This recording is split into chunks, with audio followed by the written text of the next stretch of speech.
natin which is dying because of tawag ito, yung coronavirus, right?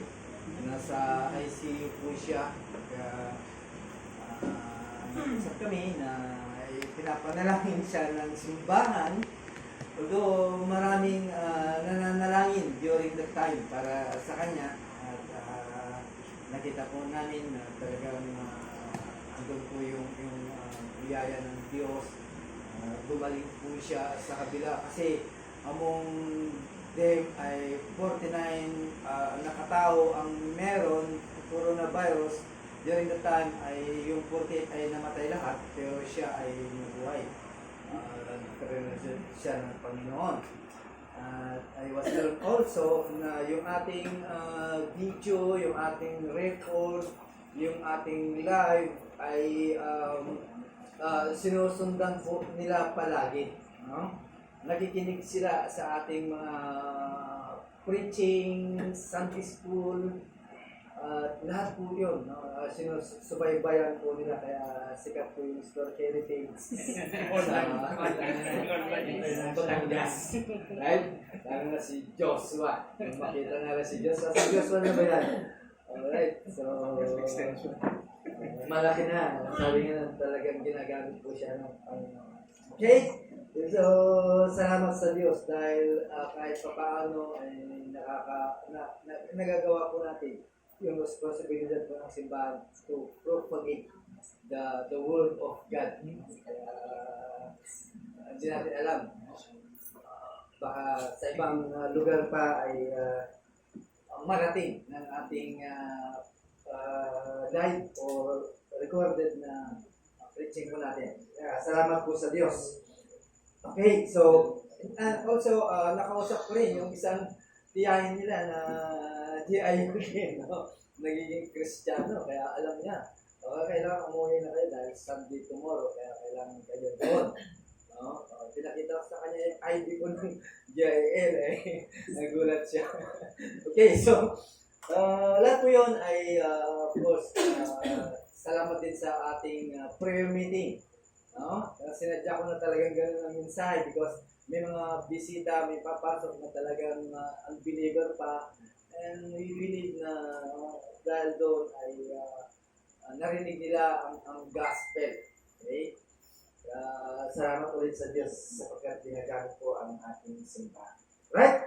So, ating pag-uusapan tonight is about a Christian. No?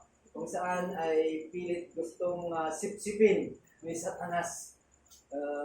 Alam naman po natin na kung sino po yun. Si Peter. So, buksan po natin ang ating text in Luke chapter 22, verse 31 to 34. No? Babasahin ko naman sa Tagalog. Alam, King James Tagalog. Malalim na Tagalog. Right? Sabi po ng verse 31, Simon, narito, hinihingi ka ni Satanas. Right? Imagine, Kristiyano, hihingi ni Satanas. Walang karapatan si Satanas sa atin. No? Kaya magpapaalam muna sa ating Diyos. Right? Ibig sabihin, upang ikaw ay maliglig niyang gaya ng trigo. No, alam niyo ba yung pag nag-aani sila, nagkagapas na, gumagamit na ng sophisticated na, hindi na gumagamit ng ampay, yung paano sisipin yung mga palay at ibubuga. Yun ang gusto ni Satanas kay Peter. Pero sabi ng Panginoon, datapwat ikaw ay ipinamaman ko na huwag magkulang ang iyong pananampalataya at ikaw, kung makapagbalik ka ng muli, ay papagtibayin mo ang iyong mga kapatid.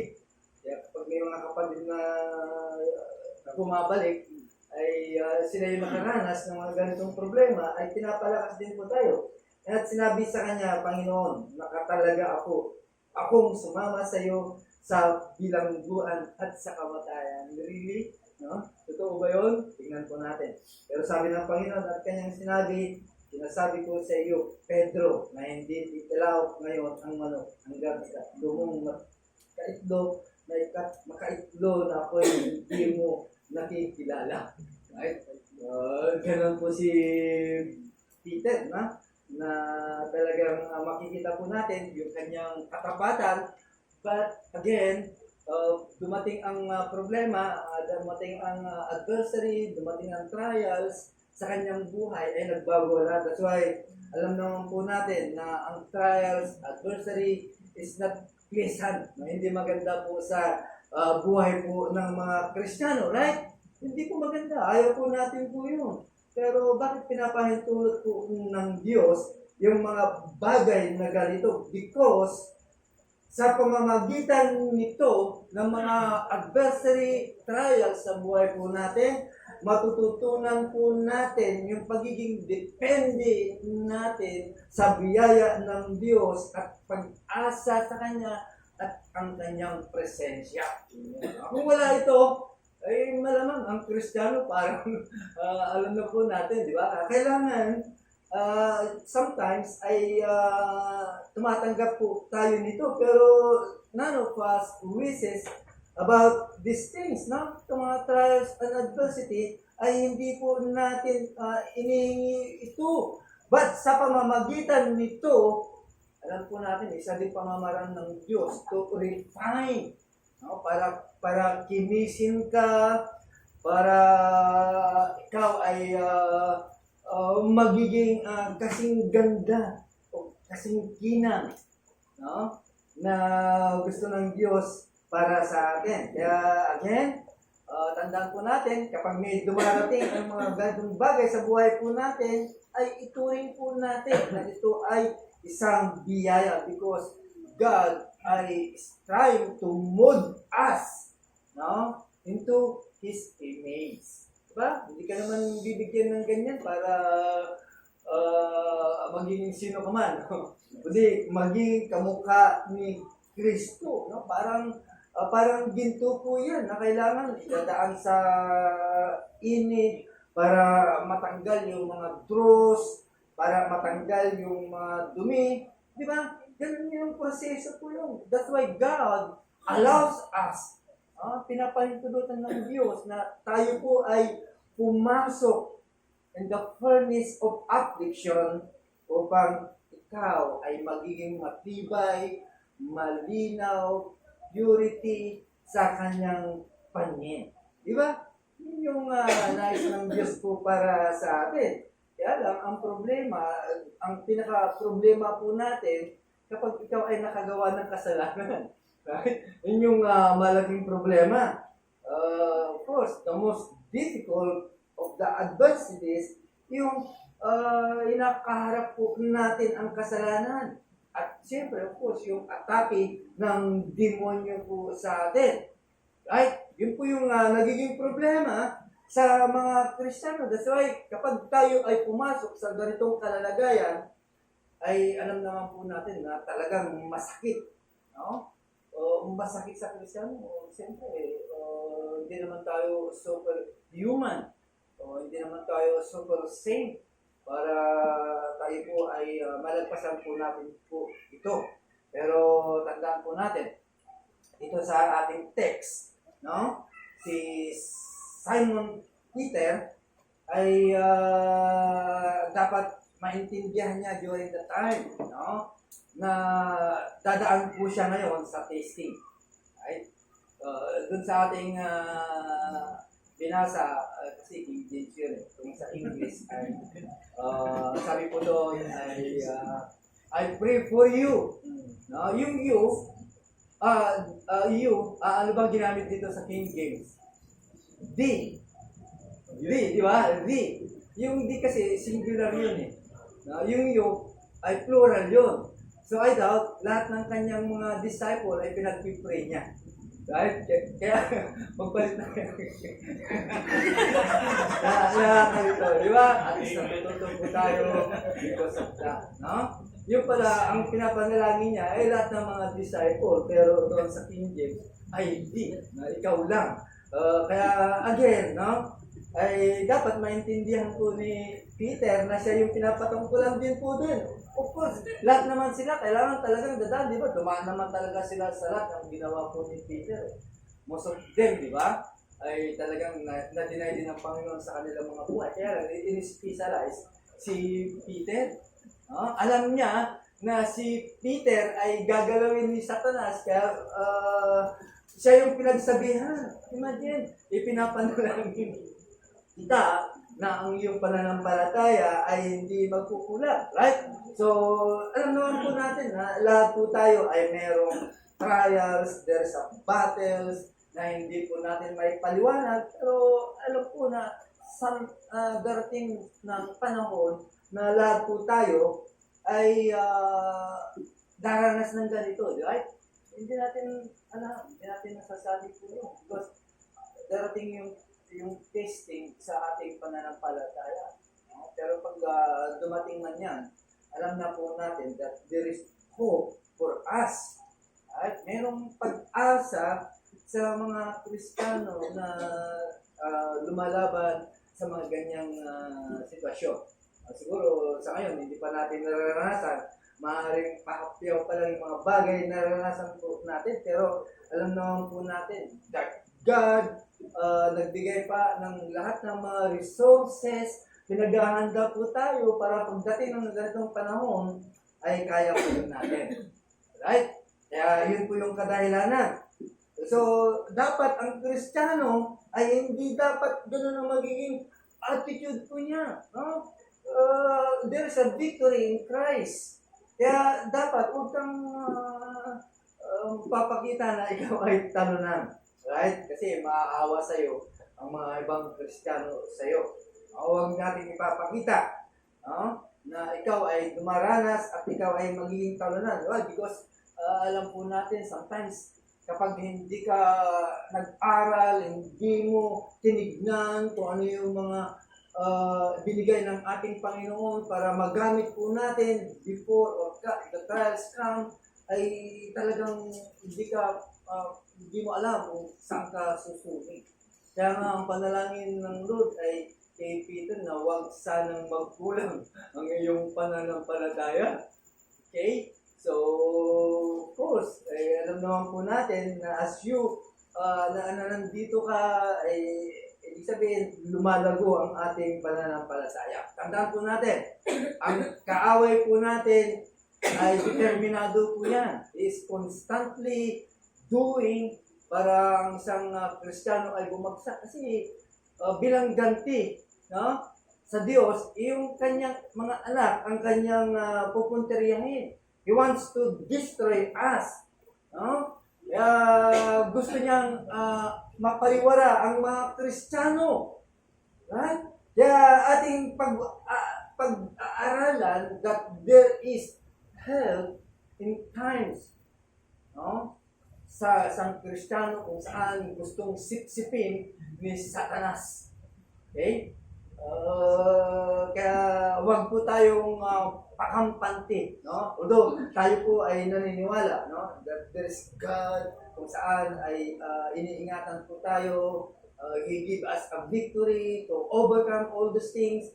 Pero sometimes pinapadaan din pa rin tayo sa mga trials or testing.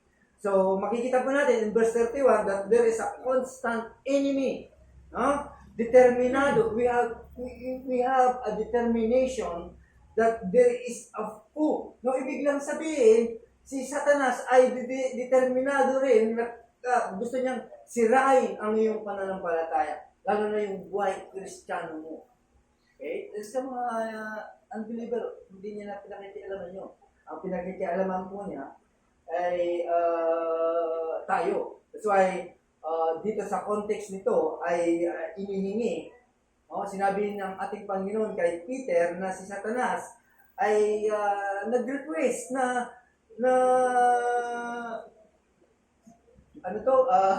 si Peter. Pero ang alam ko ay silang lahat po yun. Kasi gustong subukan. Subukan ko nga kung talagang totoo yan na maglilingkod sa'yo o totoong Kristiyano yan. So, ibig lang sabihin, hindi lang si Peter, kundi lahat ang kanyang mga disciple to test their reality. Susubukan yung kanilang pagiging totoo ng kanilang pananampalataya. Okay? That's why Satan desire No? Ibig lang sabihin ng desire is to demand or to ask for oneself. No? Kaya, nagpaalam pa siya. Although, hindi ka naman talaga susubukan kapag hindi pinapahintulutan din ko ng Diyos. Pero pinahintulutan. Pinapasok ka ng Diyos sa ganung pagsubok. No? Kaya imagine, gusto niyang sip-sipin. Okay? Kaya nga yung sip, no, ay agricultural word po ito. Kaya nga yung kung tatandaan po natin, pag nag-aali na, ginagamit nila yung sophisticated na, di ba? Ganun po yun. Imagine yung sisip-sipin ka, tapos magkapahiwalay ka, yung ipa ng trigo ay lilipad hanggang sa lumabas yung bigas. No? So, ibig sabihin, yung gagawin po ni Satanas kay Peter ay talagang dudurugin po siya, right? Ika-crush po siya underfoot. No? Yun po yung ibig sabihin po nun. No? Na hindi lang yung sisip-sipin ka, kundi talagang dudurugin ka beyond that. So, ibig lang sabihin, si Satanas ay gusto niyang tear down. No? Gusto niyang wasakin si Peter. No? Gusto niyang sa puso ng Diyos na gusto niyang i-prove talaga na tunay ang pananampalataya ng mga disciple kong ito. Okay? So, si Satanas naniniwala na talagang kaya po niya. Kaya niya po tayo. Mga kapatid. Hindi lang siya nagsisinungaling. Hindi kaya niya po tayo lunukin o sipsipin sa mga bagay na gusto niya. Right? Kaya mahirap kalabanin si Satanas. Ito yung ginagawa po ng mga Kristiyano ngayon. Nakikipag-iskrimahan sila kay Satanas. Pero hindi nila alam kung gaano makapangyarihan po ito. Naghumingi lang siya ng pahintulot. Kung pahintulutan mo ko, wasakin ko ang buhay ng iyong minamahal. Diba? Kaya, tandaan po natin.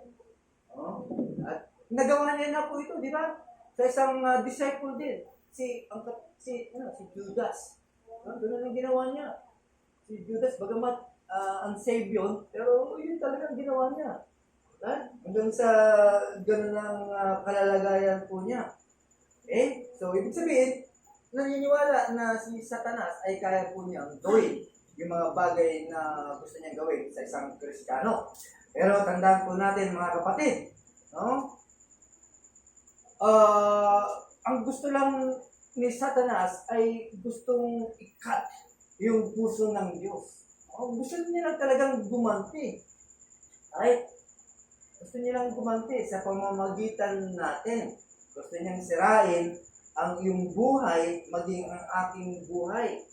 Gusto niyang patunayan na tayo ay baka nagkukunwari lamang po tayo or sumasabay lamang po tayo.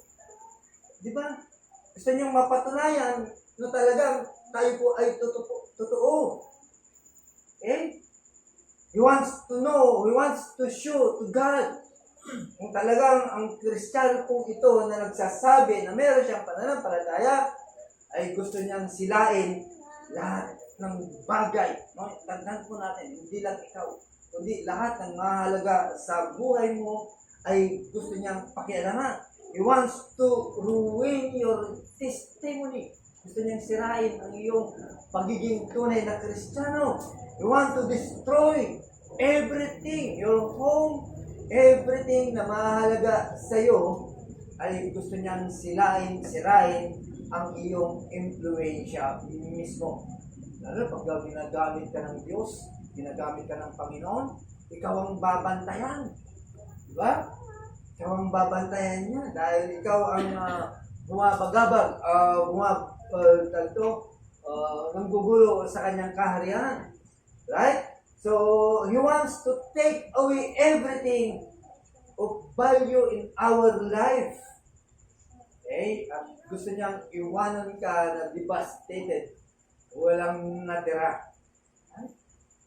Pero tandaan po natin, mga kapatid, we have a friend, no? Meron po tayong aktibo na nagdedepensa po sa atin. At kaya dapat makita po natin po yun. No? Kaya wag po tayong, we don't allow from time to time na makakalimutan po natin ang ating Panginoon. Okay? Always remember na ang presensya ng Panginoon ay nandiyan. Sabi nga sa pinag-aralan natin kanina, na kahit hindi ka manalangin, still the Lord ay nandiyan. Tinitignan ka lang. Pero dito, sa ating pinag-aaralan, ay nakita po natin kung paano ay si Peter sa kanyang pagiging mayabang, agresibo, ano nangyari? Right? Ay nangyari sa nangyari. So, ibig lang sabihin, God wants us to depend. Magdepende po tayo sa Kanya. Huwag po tayo magiging, ibig sabihin, magiging kampante po tayo. Tandaan po natin, si Satanas ay, ang purpose po niya is, he wants to cut the heart of God. And ruin your life. So, ibig sabihin, gagawa ng maraming taktika, okay, ang kalaban just to down you. Hindi kanya, tandaan po natin, hindi kanya titigilan hanggang hindi ka bumagsak or hanggang hindi ka namamatay. Right? Hindi kanya, ibig sabihin, hindi kanya tatantanan. Okay? Hindi kanya lulubayan. Di ba? Ganun ang kaaway eh. Kung Kristiyano ito, talagang ginagamit ng Diyos ito. Kaya harangin po natin. No? Ibig sabihin, patigilin po natin. Right? Masyado nang natuperwisyo ang ating kaharian. Kaya gagawa si Satanas ng lahat ng mga scheme para mapatigil po tayo. We have to determine. Sigurado po tayo na merong constant enemy sa buhay po natin. Kasi Satan wants, gusto niyang masira ang buhay Kristiyano po natin. Number 2, in verse 32. Okay, ano sabi po ng verse 32 sa ating text? Ating tignan kung ano po ang sinasabi po ng Luke chapter 22 verse 32. Right?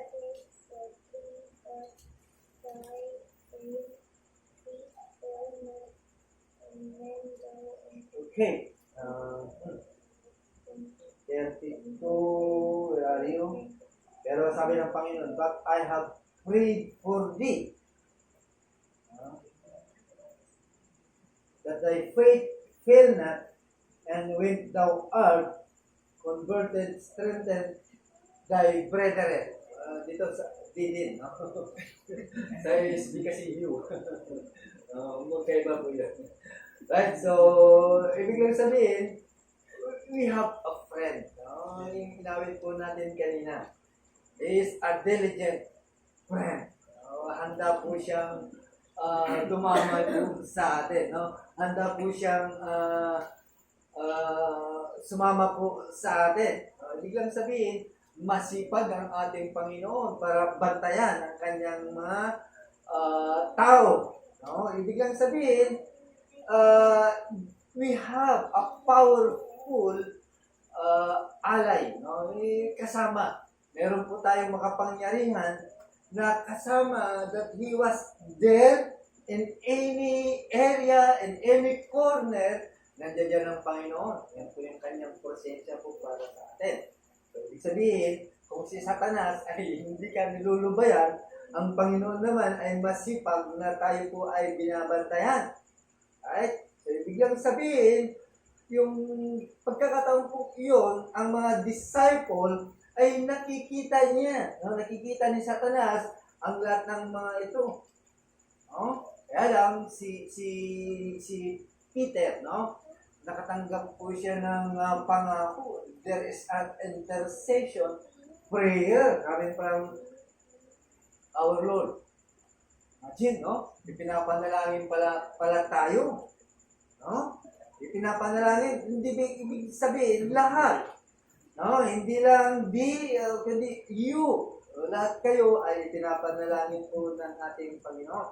Kaya lang, specialize niya si Peter kasi alam niya yung mangyayari. No? Alam po niya na there is a biggest fault. No? Ito yung pinakamalaking pagbagsak ng isang disciple na nakita po natin. Right? Yung mga ibang Kristiyano ay kunti lamang po yun. Pero about Peter ay malaking pagbagsak po ito sa isang Kristiyano kung saan makikita po natin kung gaano kaaskad si Peter. Right? Alam niya. Kasi alam din ni Peter ang kanyang kakayahan. Pero hindi niya alam. Back to his mind, hindi niya alam kung gaano ka-skin ang kaaway po natin. Right? Although lahat naman ang mga disciple talagang bumagsak sa pagkakataon po yun. Hindi lang naman si Peter. Kasi si Peter talagang actual na talagang i-deny po niya. No? Kaya yung iba ay a simple failure maybe. Pero kay Peter ay talagang specialized po ng ating Panginoon.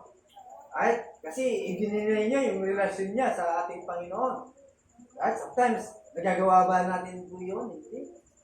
Maaaring magsinungaling ka, pero yung i-deny mo yung relasyon mo sa Panginoon ay hindi nagagawa ng Kristiyano po yun. Right? Hindi nagagawa po yun.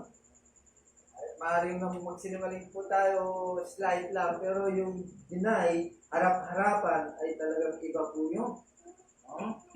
So, biglang sabihin, kapag dumating yung ganong klase ng pagsubok o testing sa buhay po natin, at dumating man yung failure sa buhay po natin, at sa buhay ko, at sa gitna ng lahat kong iyon, tandaan po natin, just take a courage.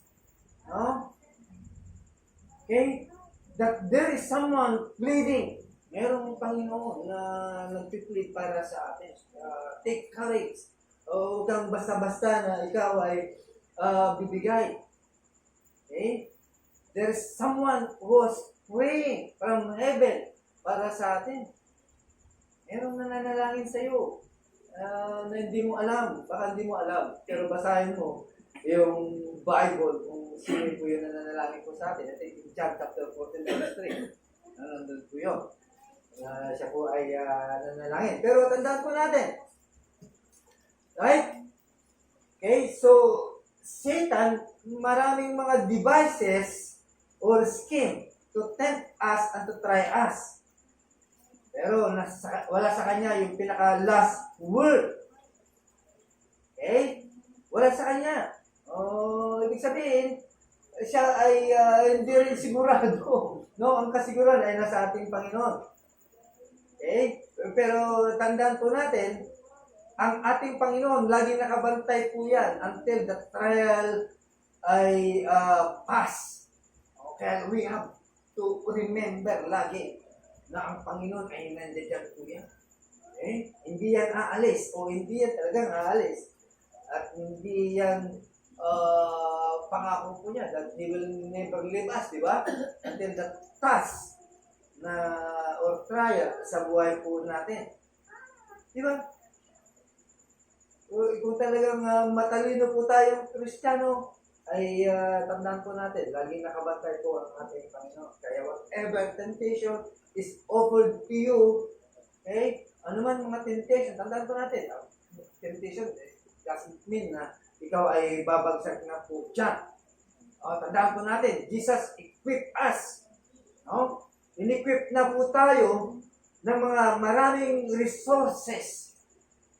Okay? Na kailangan po natin just to stand. Para kayanan po natin tumayo sa mga bagay na dumarating po sa buhay po natin. Na lahat ng mga babato ng demonyo sa'yo ay meron kang kakayahan. Right? Maraming resources na binigay po sa atin ng Panginoon. Hindi lamang po yung Bible. Okay? So, ito naman yung primary na resources po natin. Pero again, there is a lot of resources na kakailanganin po natin in times of trials and adversities to stand.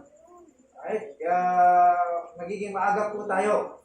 Right? Magiging matalino po tayo kasi Kristiyano, hindi lang basta-basta Kristiyano ka dyan. Right? Kailangan mo lumago, kailangan mo matuto, kailangan mo malaman mo lahat ang mga resources na ibinigay ng Panginoon. So, hindi na natiling Kristiyano na walang alam. Eh, yung sometimes talagang bumabagsak. Right? Dapat magiging mautak po tayo.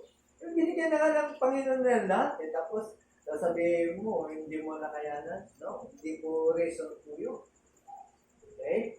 Pagkamat, nandiyan ang Panginoon. Of course, siyempre, kaya kanya sinamahan dahil alam mo, kasama mo siya. Eh, paano mo na lamang kasama mo siya kung hindi ka naman nag-aaral?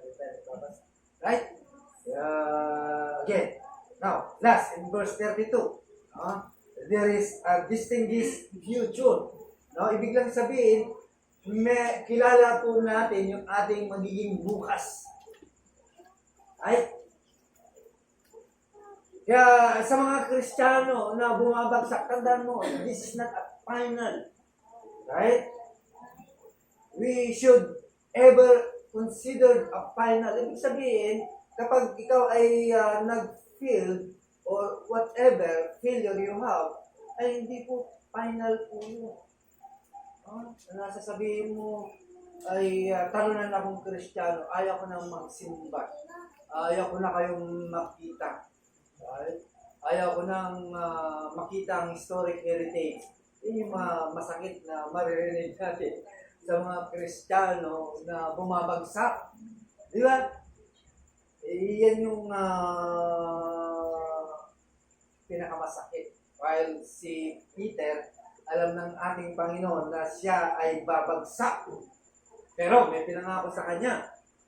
So, ibig sabihin, mayroong pag-asa na si Peter ay muling babalik. Kaya nga sabi ng Panginoon, when thou converted, kung ikaw ay babalik muli, means, ibig lang sabihin nito, when you are repented or come back to me, right? Ikaw ang magtuturo ngayon sa mga kapwa mo Kristiyano. Pero huwag mo naman pag-pray na ikaw ay bumagsak para ikaw ay gamitin ng Diyos, right? Pero kung pinahintulot man, of course, alam mo na kung ano po yung gagawin mo at alam mo na rin kung paano i-share o ibabahagi sa kanila. Kaya yun po yung bilin ng Panginoon sa Kanya. Kaya kung ikaw ay muling bumalik sa akin, okay, ikaw ang magtuturo sa kanila. That's why, tandaan po natin, kapag ikaw ay bumagsak, hindi po ito yung final statement of your life. So, ibig lang sabihin, yung pinapakita lamang po dito that Christ is going to restore Peter. Okay? So, kapag ikaw ay nirestore ng Panginoon, ay alam mo na kung paano yung paraan. It is a great way na itinuro sa'yo ng ating Panginoon. Di ba? Sometimes, yung mga bumabalik, sila yung magiging tunay. Sila yung magiging, makikita mo, sila yung overwhelming ang kanilang pagiging Kristiyano. Right? Pero yung mga hindi nakasubok ng mga bagay ay sometimes sila yung kunwari malalakas pero pagdating ng sila yung mahihina. Kaya again, please prepare. Alam po natin lahat po tayo ay daranas po nito. Sometimes we may fall in our sin. Pero tandaan po natin mga kapatid, there is a hope for coming back. At yun po yung inaasam-asam ng Panginoon kay Peter. Right? Kaya again, tandaan po natin, mga kapatid, lahat po tayo ay darating sa ganitong pagkakataon. Pero I want you to know, no? Gusto kong malaman po ng bawat isa po sa atin na yung pagbagsak po natin ay ito yung magbibigay ng definition ng buhay po natin. Ito yung magbibigay na ikaw ay magiging totoo. Right? Kasi nakabalik ka eh. Binalik ka ng Panginoon. No? Ibig lang sabihin, kung baga sa ano ay na-experience mo yung bumagsak at na-experience mo din yung bumalik. Right? At alam po natin that God has made a provision for sa tao o sa Kristiyano na bumagsak. There is a cleansing, there is a restoration of those who fall into sin or whatever na kanyang binagsak. There is a restoration. Okay? At nag-provide ng Panginoon ng provision. Andun yung confession, andun yung repentance, andun yung forgiveness. Di ba? Nakahanda lahat po yun para sa kanyang mga tao. Okay? Ngayon, kung bumagsak ka dahil sa kasalanan, napakadali lang naman. Repentance. Right? Nakahanda po ang ating Panginoon to forgive. Right? Kung nandun pa yung kaisipan mo na bumalik, sometimes yan po rin po yung nagpababagsak po sa atin. Pero tandaan po natin, nakahanda po ang ating Panginoon to forgive, to restore to the one who are fallen. Ibabalik at ibabalik ka, okay, kung saan ang serbisyo mo sa Panginoon na talagang ginagawa po natin. Okay? Ibabalik at ibabalik po tayo. Di ba? Maraming mga example sa loob ng Bible na ibinalik ng ating Panginoon. Di ba? Si David, sila yung prodigal son. Di ba? Binalik ng Panginoon po yun. So, ibig lang sabihin, kapag ang isang Kristiyano ay talagang tumalikod sa mga bagay na galing sa Panginoon at na ito po ay nagpatuloy sa mga kasalanan at ito po ay nananatili na doon, hindi na naka-ahon po doon. What do you think? Ligtas ba ito? Kung maaaring hindi ligtas ito. Kasi hindi na nakabalik. Maybe they are not saved. No? Maybe they are not really saved. No, sabi po ng 1 John chapter 2 verse 19. Basahin po natin. Ito yung ito yung pananaw po natin. But sometimes they are rebelling. Nagre-rebel din lamang po sila. Okay?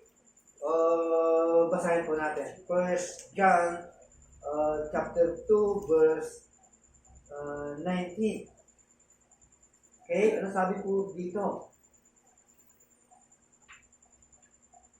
They went out from us, but they were not of us. For if they had been of us, they would not doubt have continued with us.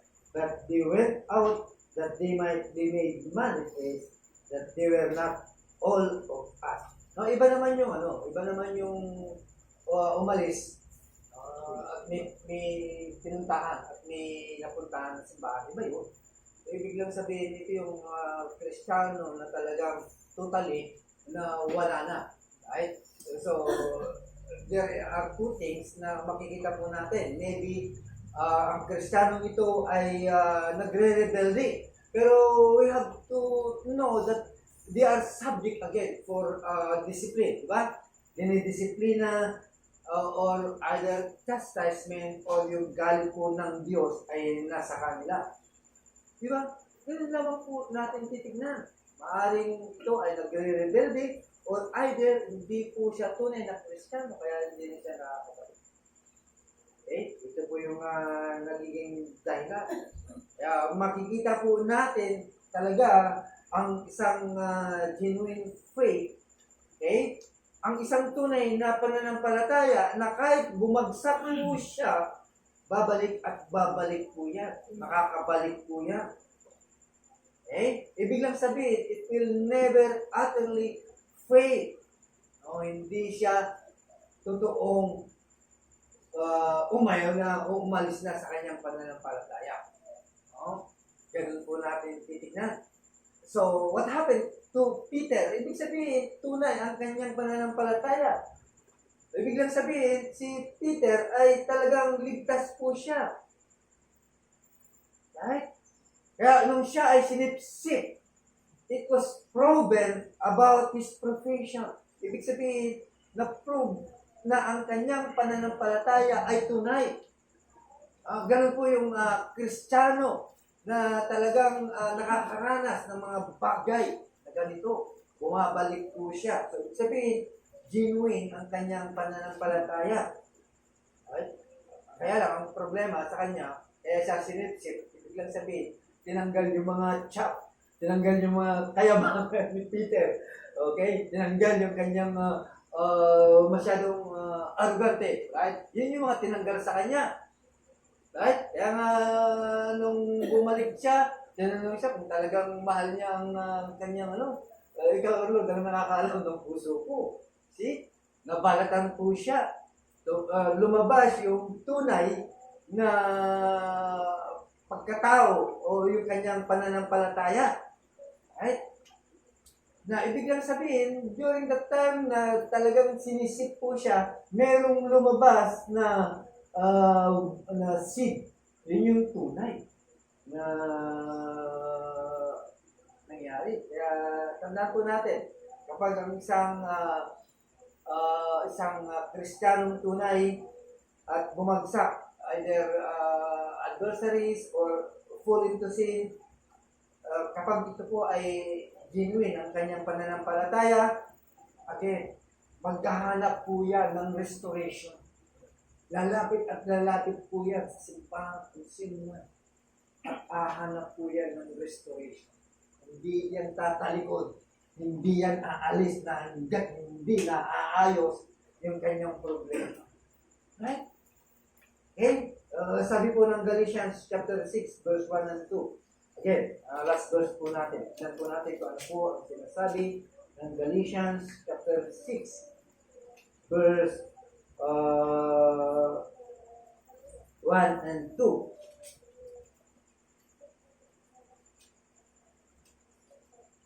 Right? Sabi po dito, Brethren, if a man be overtaken in a fault, you which are spiritual, restore such as one in the spirit of meekness, considering thyself, lest thou also be tempted.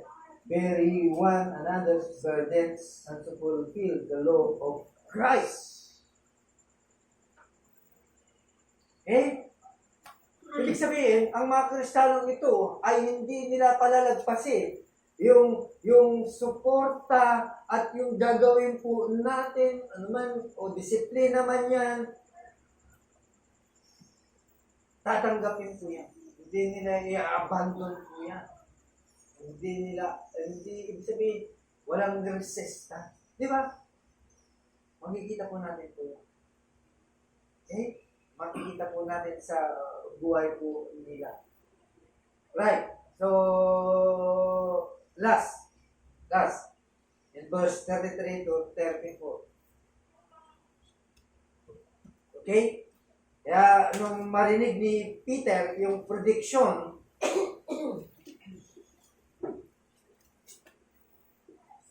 okay? Makita po natin yung boasting ni Peter, yung kanyang pagmamahal, at yung kanyang devotion sa ating Panginoon.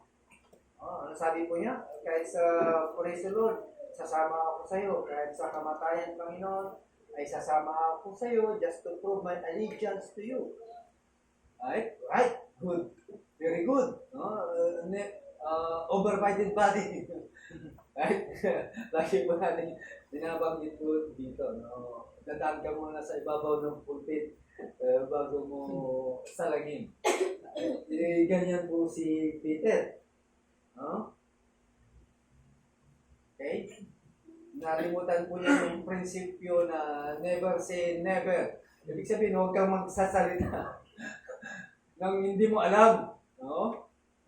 mag-ingat ka sa mga sinasabi mo. Ay, huwag mo sabihin na malakas ka ng Kristiyano. Alright. Marami na akong na-encounter, marami na akong nadalang mga kaluluwa sa loob ng simbahan. So, yung nangyari kay Peter ay hindi na mangyayari sa akin. May allegiance to the Lord kahit kailan na hindi mababasag o mapupudol po yun. Right? While alam naman po natin dito sa pinatatayuan po natin ay walang nakakaalam. Okay?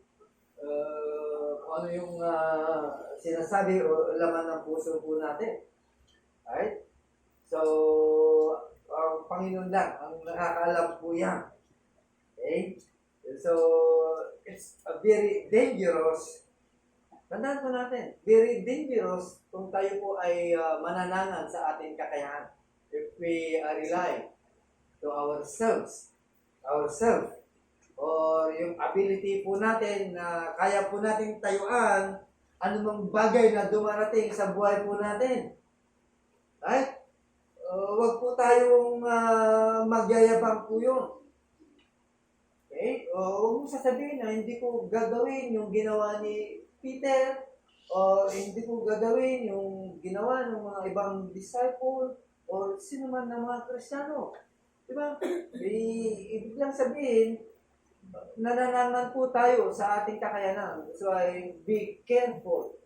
Mag-ingat po tayo sa mga bagay na mga sinasambit po natin because tandaan po natin, we are weakest, no? Mahina po tayo. Wala po tayong kakayanan. Ang ating kalakasan, ang ating Panginoon. Di ba? Kaya huwag po natin ipagmalaki na tayo ay matagal ng Kristiyano. Dahil ikaw, kahit sabihin mo matagal ka na, still, binabantayan ka pa rin ng kaaway. Kumukuha lamang po yan ng timing. Okay? Kumukuha lang yan ng pagkakataon. Di ba? Ngayon, kung hindi ka pa, kung wala na sa iyong simbahan, wala na sa iyong lahat, talagang wala na. Madali ka nang igugo ng kaaway. Right? Pero kung ikaw ay consistent sa lahat ng mga ginagawa po natin, ay malamang. Kasi binigay nga ng Lord ang resources sa lahat ng bagay, kaya gamitin po natin. Kaya again, no, kung ikaw ay mayroong pakiramdam na hindi mangyayari sa akin ang nangyari kay Peter, okay? Tandaan po natin mga kapatid, we are in danger of falling away. Dito lang, ibig lang sabihin, pinapakita lang ng ating pag-aaral that we have to depend. Mananangan po tayo sa ating Panginoon. Always. No?